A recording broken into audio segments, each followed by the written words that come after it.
Puji Tuhan, salam sejahtera bagi kita semua. Nama saya Eli Carlos Sihombing. Saya mahasiswa kelas hybrid Medan STTP GPDI Sumut Aceh. Dalam kesempatan ini, saya akan menyampaikan kebenaran firman Tuhan bagi kita sekalian dengan tema terluka namun tetap mengasihi. Haleluya.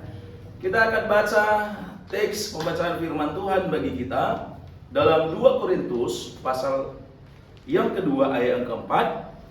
Bunyi firman Tuhan di sana,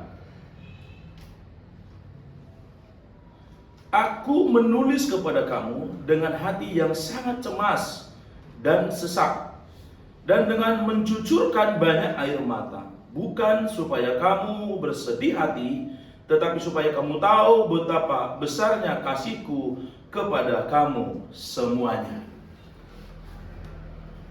Dalam hal ini, Paulus mengutarakan isi hatinya kepada jemaat Tuhan di Korintus, bahwa kehadiran Paulus kedua kali kepada Korintus itu, kepada jemaat di Korintus, ada polemik sebenarnya.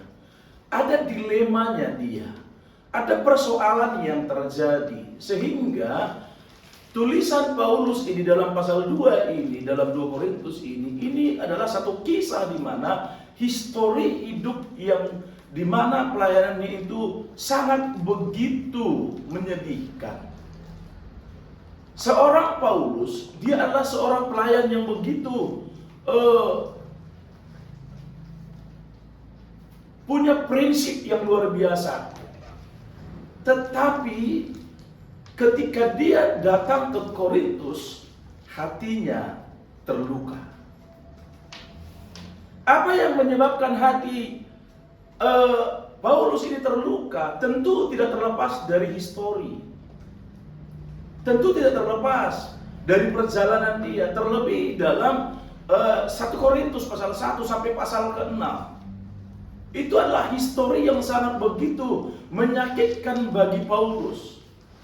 Di mana Paulus sendiri, ayat ini berkata, "Aku telah mengambil keputusan di dalam hatiku bahwa aku tidak akan datang kepadamu dalam duka cita. Sebab jika aku mendukakan hatimu, siapa lagi yang dapat membuat aku menjadi gembira selain dia yang berduka cita karena aku? Dan justru itulah maksud suratku ini, yaitu supaya jika aku datang, jangan aku berduka cita oleh mereka yang harus membuat aku menjadi gembira. Sebab aku yakin tentang kamu semua bahwa sukacitaku adalah juga sukacitamu. Aku menulis kepada kamu dengan hati yang sangat cemas dan sesak, dan dengan mencucurkan banyak air mata, supaya kamu, bukan supaya kamu bersedih hati, tetapi supaya kamu tahu betapa besarnya hatiku kepada kamu semua." Nah, di sini kita akan melihat bahwa pelayanan Paulus, apa yang membuat Paulus terluka, apa yang membuat Paulus sakit hati, apa yang membuat, bukan sakit hati tapi kecewa. Yang membuat dia adalah pelayanan Paulus, dikatakan di sini, pelayanan Paulus yang disalahpahami dan ditolak oleh jemaat di Korintus. Salah mereka memahami Paulus. Apalagi dalam pasal 1 itu, ya, ayat 5 sampai 10 kita temukan di situ ada sebuah penolakan. Apalagi di pasal 5 ada seorang yang berzina, bahwa jemaat Korintus menganggap bahwa Paulus ini tidak tegas dengan dia. Padahal sebenarnya dari perkataan Paulus, teguran itu cukup keras. Tetapi salah dipahami oleh mereka. Paulus bersikap tegas kepada jemaat yang dikasihi, harus bersikap tegas. Kenapa? Karena Paulus tidak ingin persoalan ini terus berlarut-larut. Karena Paulus tahu bahwa konflik dia dengan jemaat itu, sebenarnya itu konfliknya di jemaat, bukan pada dirinya. Tapi dia mengambil konflik itu menjadi bagian dia, karena bukti kasih dia kepada jemaat itu. Dia tidak ingin bahwa konflik ini akan menjadi konflik yang dasar akhirnya memutuskan pelayanan Paulus di Korintus. Itulah persoalan yang dialami Paulus. Ada konflik yang begitu sangat-sangat luar biasa, sehingga Paulus, ya, konflik konflik Paulus dengan orang yang sangat dikasihinya, yang sebenarnya mereka adalah penghiburan bagi Paulus. Kita mungkin mengalami itu di dalam pelayanan kita. Kita mungkin melihat baik jemaat, baik itu pelayan yang kita percaya, kita mengasihi, bahkan kita merelakan banyak hal kepadanya, kita memberikan banyak hal kepadanya, tetapi dia salah memahami kita sebagai pemimpin. Kita mungkin menemukan hal itu, dan mungkin kita punya pengalaman sedikit banyak tentang Paulus ini. Bagaimana kita membentuk seseorang sampai dia bisa menjadi seorang yang kita percaya, bagian dari kepercayaan kita dalam pelayanan. Barangkali itu sudah percayakan dia sebagai pemimpin komsel, pemberi materi bagi pelayan-pelayan, dan lain sebagainya. Tapi ketika ada kesalahpahaman, itu justru membuat dia tidak memahami kita. Dan Paulus mengatakan di sini harusnya jemaat ini menjadi sukacitaku, katanya. Harusnya jemaat Deus menjadi sukacitaku, tetapi karena konflik dalam salah pemahaman jemaat itu, maka ada kerenggangan. Di sini hati Paulus begitu sangat sedih, ya. Sangat-sangat sekali terluka hatinya. Bayangkan saja kalau kita mengasihi seseorang, tapi akhirnya dia ambil jarak dari kita, pasti emosional kita double, ya. Rasa marah kita bisa bertambah. Tapi kita lihat di sini, Paulus harus menulis surat kepada jemaat dan tidak bisa bertemu karena masih konflik itu, persoalan itu belum selesai. Kenapa? Paulus begitu mengasihi jemaat itu, tapi mereka Paulus waktu mau datang dia putuskan waktu sementara untuk tidak datang ke sana. Kenapa? Dia takut nanti kalau ketemu dengan jemaat di Korintus akan terjadi persoalan yang lebih hebat. Itu sebabnya dia sebelum pulih dia tidak mau datang. Itu yang membuat dia. Ada kita lihat apa keputusan Paulus. Keputusan Paulus adalah, yang pertama, Paulus membuat keputusan yang tepat agar kehadiran Paulus tidak menjadi persoalan yang lebih besar lagi. Apa itu? Di ayat 1, ayat 2, bahwa dia mengatakan dia menunda untuk datang ke Korintus. Ya. Ini problemnya. Ya, ini problem dalam pasal 1 sampai pasal 6. Jemaat berpecah oleh kelompok karena ada perpecahan yang mengatakan aku kelompoknya si Paulus, aku kelompoknya ini, dan segala macam. Ada kelompok-kelompok, tapi semua itu punya histori. Ya, Paulus tidak ingin menyakiti hati jemaat, tapi ingin membangun jemaat. Bapak Ibu, kita sebagai pemimpin, polemik kita banyak. Tapi kita belajar dari Paulus.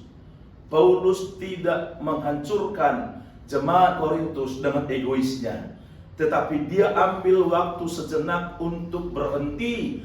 Sekalipun mungkin pahit bagi Paulus dengan kerinduannya ingin bertemu dengan mereka, tapi karena konflik itu belum selesai, dia tidak egois memaksakan diri hadir di sana, tetapi dia mundur satu langkah untuk mengambil satu kesempatan besar untuk memperbaiki segala yang perlu diperbaiki. Tetapi itulah cara Paulus bagaimana supaya dia dapat kembali membangun jemaat di Korintus.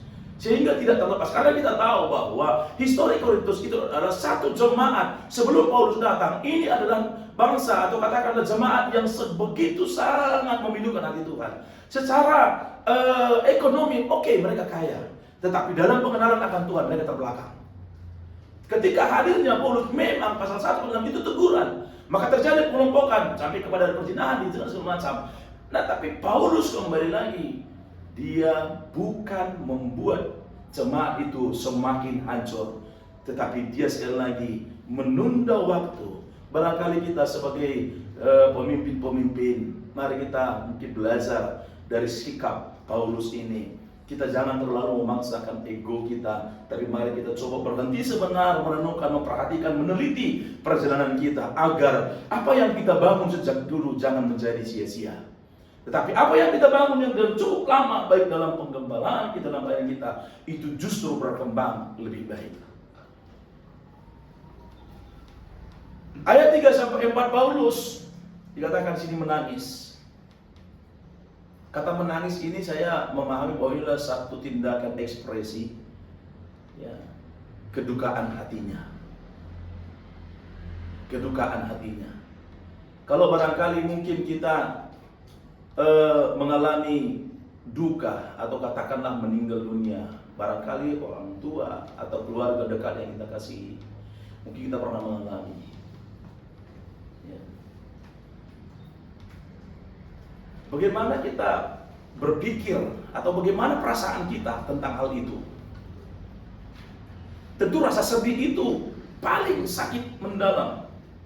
Kita nggak bisa lagi ungkapkan dengan kata-kata. Pikiran kita yang begitu sangat kacau. Barangkali Paulus juga begitu. Tetapi Paulus sekali lagi menunjukkan sikap dan kasihnya. Dia tetap menulis surat.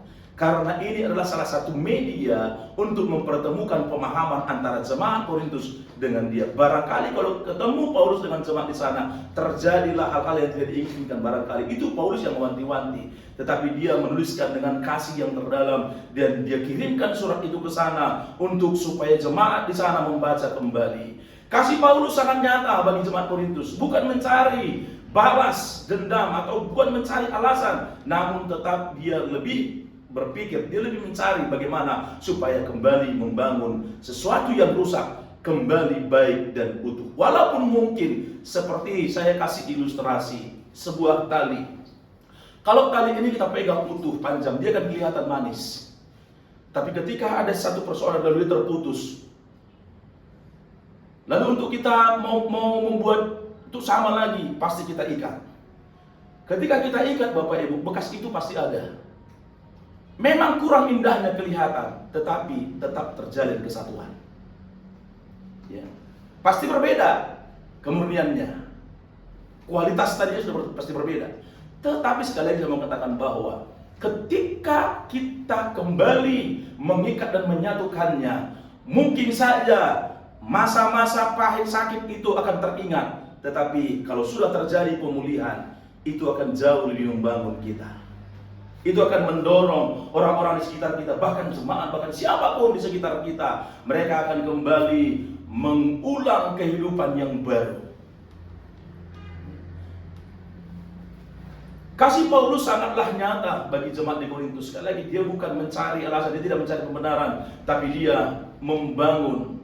Proses pemulihan dalam 2 Korintus pasal yang ke-2 ayat 5 sampai 8 itu dikatakan bahwa tetapi jika ada orang yang menyebabkan kesedihan, maka bukan hatiku yang disedihkannya, melainkan hati kamu sekalian. Atau sekurang-kurangnya supaya jangan aku melebih-lebihkan hati beberapa orang di antara kamu. Bagi orang yang demikian, sudahlah cukup teguran dari sebagian besar dari kamu.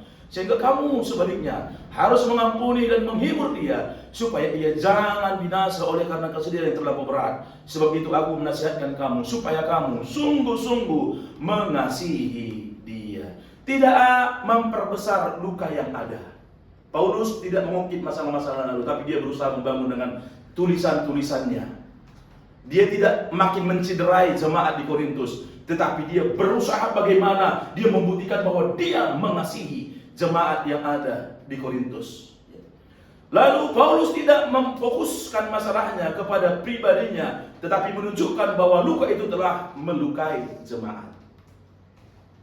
Dia tidak mengatakan bahwa dia yang paling disakiti dari semua, enggak, tapi dia merasa bahwa jemaat juga tersakiti oleh insiden ini. Jemaat juga terlukai oleh peristiwa ini. Maka Paulus berusaha untuk membangunnya lebih baik lagi.